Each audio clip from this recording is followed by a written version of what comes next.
السلام عليكم ورحمة الله وبركاته. بسم الله الرحمن الرحيم. الحمد لله والصلاة والسلام على رسول الله. So, last week, my best friend and very close to my heart passed away. Allah subhanahu wa ta'ala chose him to be closer to him and away from us. I'll not be able to see him again. But he left a legacy, alhamdulillah. He left an example, great example that you can't get from reading books. Example in tawakkul, trust of Allah subhanahu wa ta'ala. Example in patience. It is something that if you read hundreds and thousands of books, you will not be able to grasp. I've been reading about tawakkul and how to get closer to Allah subhanahu wa ta'ala reading books. But it's different when you see it with your eyes and you see an example. We've been hearing all those stories about the prophets and the Sahaba. Different great Sahaba. But I haven't been able to put it in practice in my life. We hear about Ayub alayhi salam, who spent decades sick. When you tell this story to a kid today, they'll say, oh, it's a nice story. But he will not feel it as whoever lived it or when you see it with your eyes. We hear about how can you do tawakkul, make intention. But reading is different. And that's what makes, like the four A'imma, for example, Imam Malik is different. Imam Malik learned from Nafi', who used to serve the Sahaba, two great Sahaba, Abdullah ibn Umar and Umar radiallahu anhum. He lived in this environment. And it's completely different than reading about those great people. We have been in this environment that's completely different from the environment of the Sahaba and the Prophet sallallahu alaihi wasallam. I was blessed to live and be very close to learn from my beloved brother Mohamed Saleh for close to 20 years. And alhamdulillah, all my memories, none of them has bad memories or something that was bad. He taught me things by example that I haven't learned them before. It was an example that I can relate from day-to-day life. And why is that? When you learn from the shuyukh, when you hear like the sheikh is the imam of the masjid, was Allah blessed them with better environment and being dedicated for the religion, coming early to Fajr, coming to Isha, it's easy.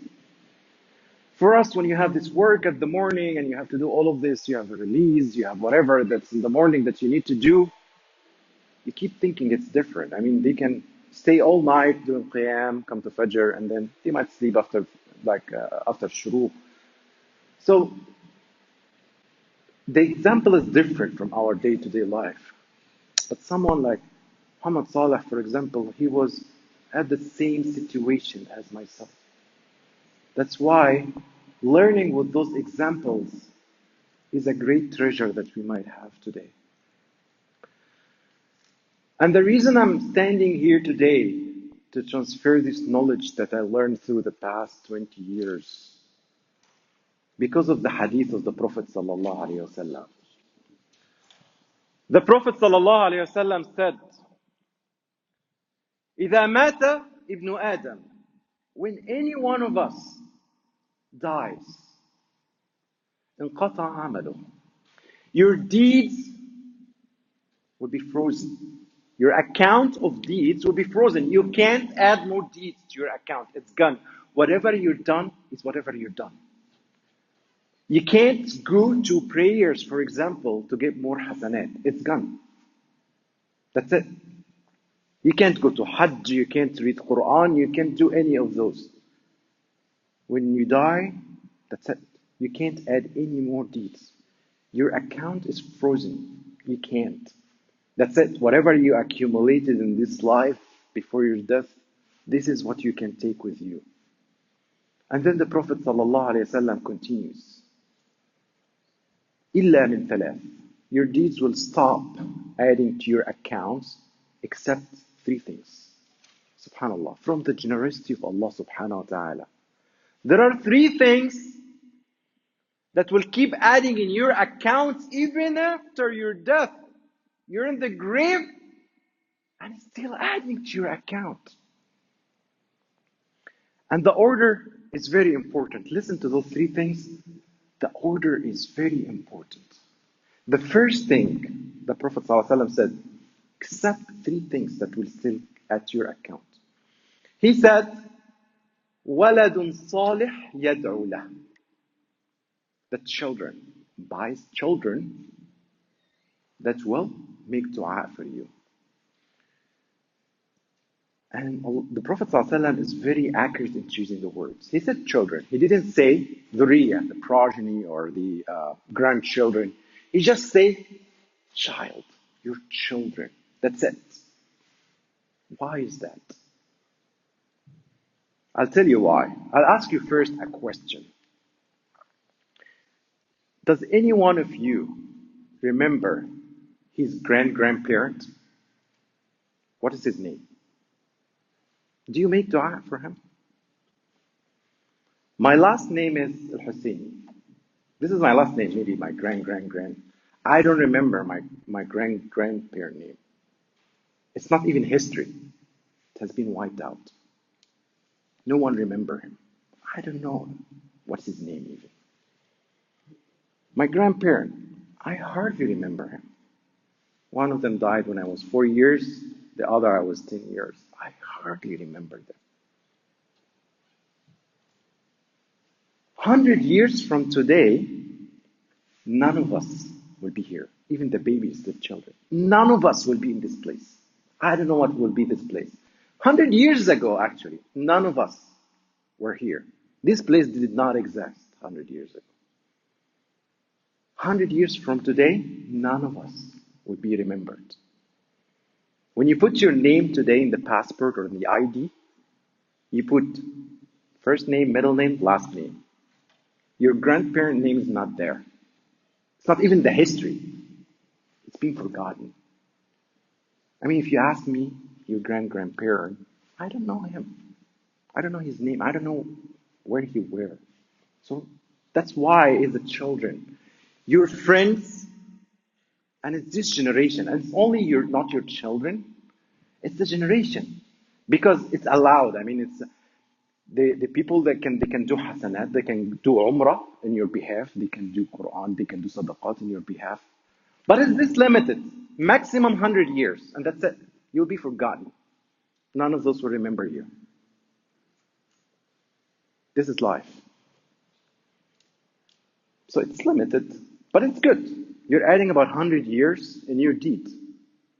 It's a good thing, but it's limited.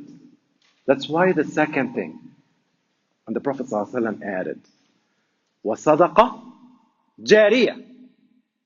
Continuous charity. That's even more than 100 years. What is it like continuous charity? This comes also, this is the progeny, this is the dhurriya, this is the grandchildren. If you raised your child well, not to force him to do something and after you die he's just free to do whatever he wants. You put this seed that he will grow and raise his progeny, his kids, in a certain way. This is Sadaqah Jariyah. All the dhurriya that you started with your son or your daughter by raising them in a certain matter, this is Sadaqah Jariyah. This is staying as much as this stays. Building a mosque, putting in the base of the mosque, for example, this will stay as much as the mosque is there. This is the Sadaqah Jariyah. Again, it has a lifetime, right? This mosque. I mean, there are mosques that have been wiped out in Syria, Andalus, the Mus'haf that might have lifetime as well. You might have like water for some place, it has a lifetime. So it has lifetime. It's more than 100 years, but it's more. I mean, it's a lot more, but it's not forever. But it's better than 100 years. And Allah will put barakah on it as much as possible. It might stay forever, but it has, some of them, they have lifetime. If you created an app, for example, it has version, it has certain things with the operating system, and it might die after a while. You created a device, it might do something. That's why the Prophet ﷺ said the third thing, which never dies. So the first thing was, وَلَدٌ صَالِحٌ يَدْعُو لَهُ, your children, the generation that you live with. Whoever saw you, they can give hasanat in your behalf. The second thing, Sadaqah Jariyah, the continuous charity. If you put in a mosque, everyone prays in this mosque, it adds to your rewards. See, even if you are in the grave, it keeps counting. Your account is still adding money. It's continuous, counting, even after your death. The third thing, the Prophet ﷺ said, أَوْ عِلْمٌ يُنتفع بِهِ, knowledge that people benefit from. He didn't say only the religious knowledge, but knowledge that's beneficial to the humanity. And this stays forever. Today, when you read any hadith, most of the hadith of the Prophet ﷺ, who you say close to the Prophet ﷺ? You say Abu Hurairah, and you say dua to him, radiyallahu anhu, said the Prophet ﷺ said. Imam Abu Hurairah gave us the knowledge of the hadith, and for hundreds of years, we still remember him. Did he die? No. He's a legacy. Is he forgotten? No. People make dua every time they say hadith. They say radiyallahu anhu.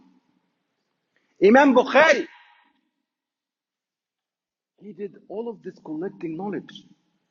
After hundreds of years, people still carrying this knowledge, teaching it. It will never die. Knowledge does not die. The four A'imma, Imam Abu Hanifa, till today he has his own school of fiqh, and people still teaching it, maintaining it. Imam Malik, Imam Shafi'i, and Imam Ahmad ibn Hanbal. How did those stay? Those were not the only four madhab, by the way. There are hundreds of madhabs. And I've been searching this for a long time. Why some people, they do knowledge and it dies and some others don't? The scholars have lots of opinions in this. But there are two things that make sense to me. They have more dalil. One of them is the sincerity. About the person, if he's sincere, doing it purely to Allah subhanahu wa ta'ala, Allah will put barakah on it and it will continue on. For example, there is a small book that's in the bucket of everyone, and it's an app in every store. It's called Hisn al-Muslim. Hisn al-Muslim is a small book that someone created for dhikr. Everyone has this book in his pocket. We read from it. Imagine how many hasanat, and it's staying. Kitab Riyadh al-Salihin. There is no home that doesn't have Riyadh al-Salihin translated to so many languages. Imagine the ajr of whoever wrote Riyadh al-Salihin is getting. Kitab al-Arba'in al-Nawawiyya. It's being taught and it's being everywhere. He taught 40, just 40 hadith, and everyone is transferring those 40 hadith, subhanAllah. This is the knowledge that's being transferred. And so on and so on. Those do not die. People keep inheriting those. The Prophet ﷺ said, the prophets do not inherit, they do not give the inheritance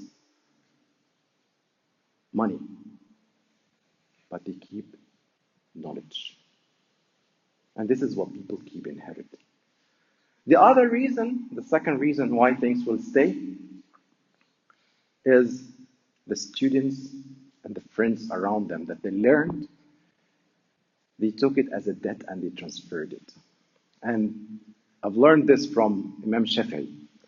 Imam Shafi'i, one of the unique actually scholars, he studied with Imam Malik. He was a student of Imam Malik, and he traveled to Iraq to study from the student of Imam Abu Hanifa, and he went to Egypt. He studied from so many A'immah. And he said something. During the time of Imam Malik, everyone agreed that the most knowledgeable person was Imam Malik. After the Sahaba, of course, and Tabi'een. So in this era was Imam Malik. He said, someone, maybe none of us know about his name, he said, Imam Layth ibn Sa'd. Do you know this name? He was an Imam in Egypt. He said, أفقه الإمام ليث بن سعد أفقه من الإمام مالك ولكن ضيعه أصحابه. He is more knowledgeable than Imam Malik. But his friends and students, they wasted his knowledge. They didn't maintain it and transfer it. And it was a debt in their neck to transfer this knowledge and to keep it alive. It was one of the madhab and great madhab, but his students didn't keep it up like the students of Imam Abu Hanifa or students of Imam Malik. I mean,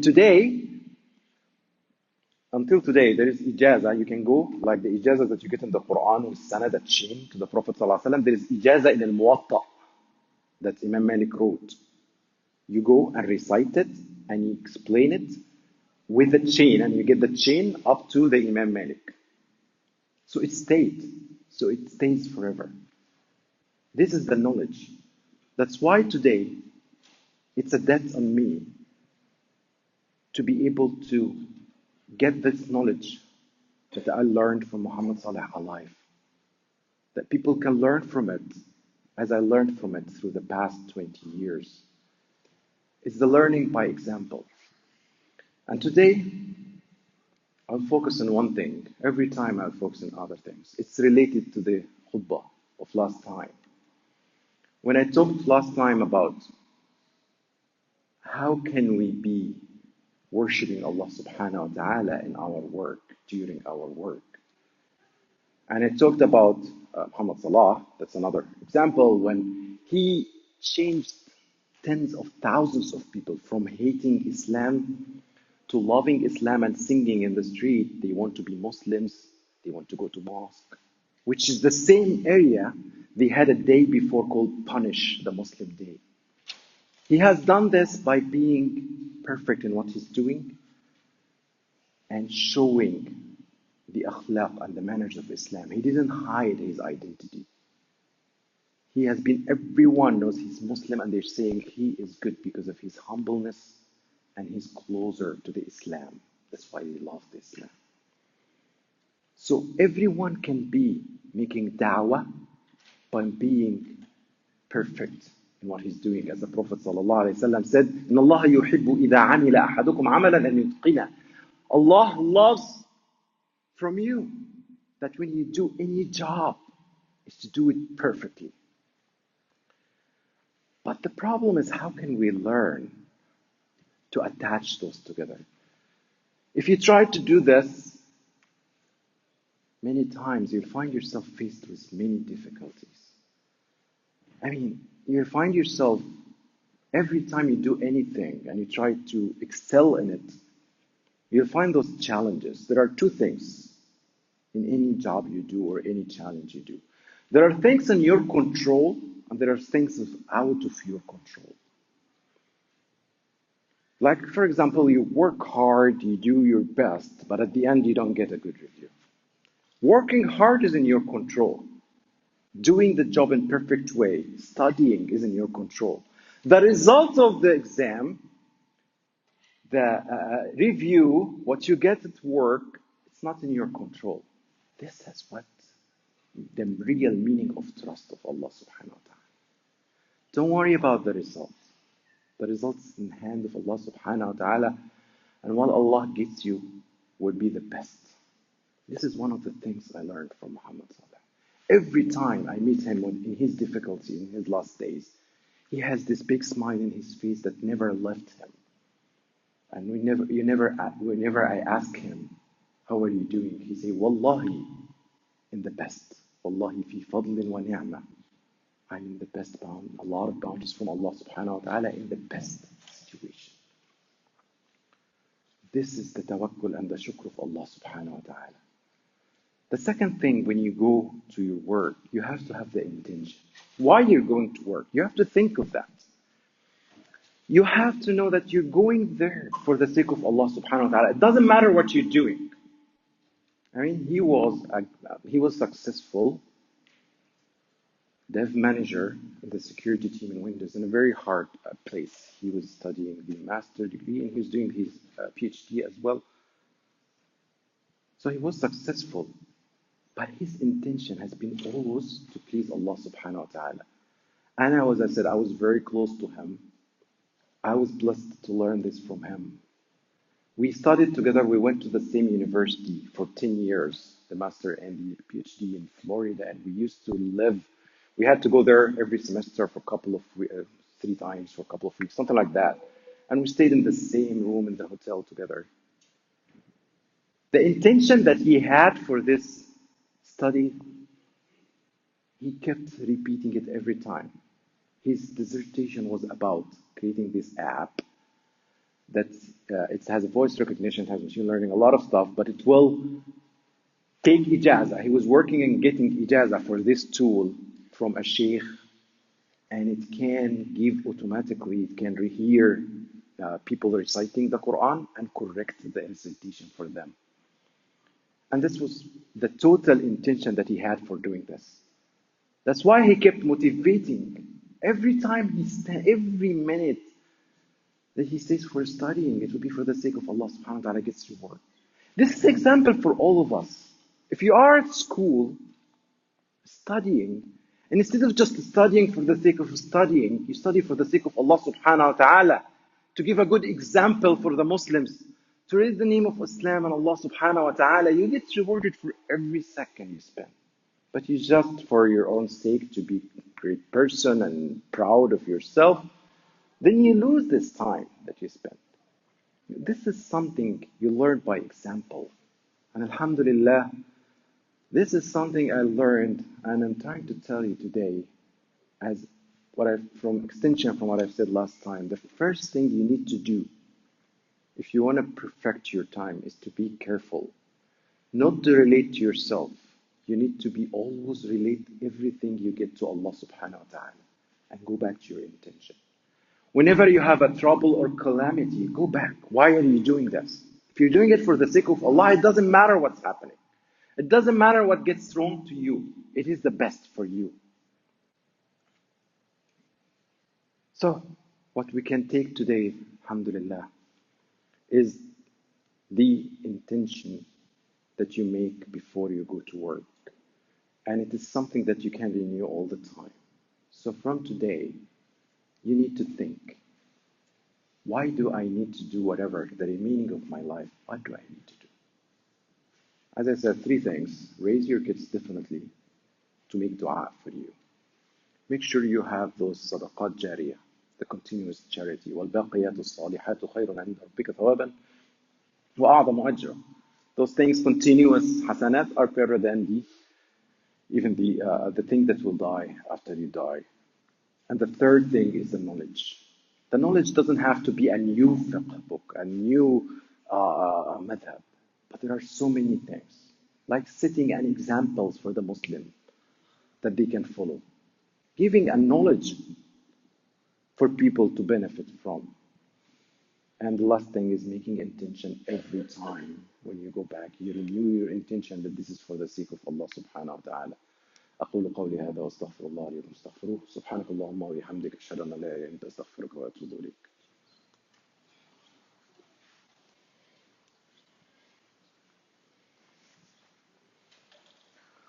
السلام عليكم ورحمة الله.